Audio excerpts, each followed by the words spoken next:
Starting to learn games online is a really nice soft option to digital skills.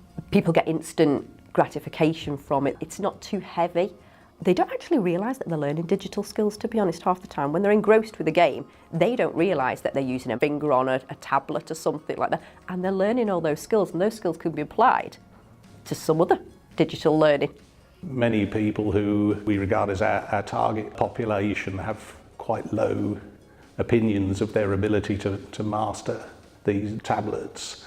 And that we see that sense of mastery quite rapidly rising when they're able to play a game well and get a good score and so forth. Also, we find that through games that they've played and activities related to games like drawing and colouring in, that people reveal and rediscover skills that they practiced years ago and perhaps haven't practiced for several years recently. The most popular games that learners tend to go for jigsaw puzzles. They can see a picture that they've chosen from the beginning, jumbled all of these pieces up, had to think where they all go, and there's a result. But favourite one at the moment has been 10-pin bowling. You have to push the ball up the screen.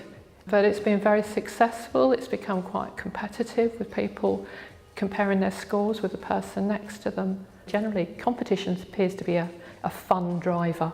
Quite often they come along and then they start to form the friendship, and they start to learn skills, and they start to apply them in real life scenarios, and they start to enjoy, and they start to gain confidence. It's such a lovely thing to watch them bond together and say, oh, well, how do you do that? How did you do that? And they question each other then and say, am I showing the right thing? And I'm thinking, yeah, of course you are, because you're sharing all those skills that you've learned not 2 years ago. You'd never touched a laptop, you'd never touched an iPad, you'd never done anything, and now you're sharing what you've learnt with somebody else, and you're forming that friendship and that bond.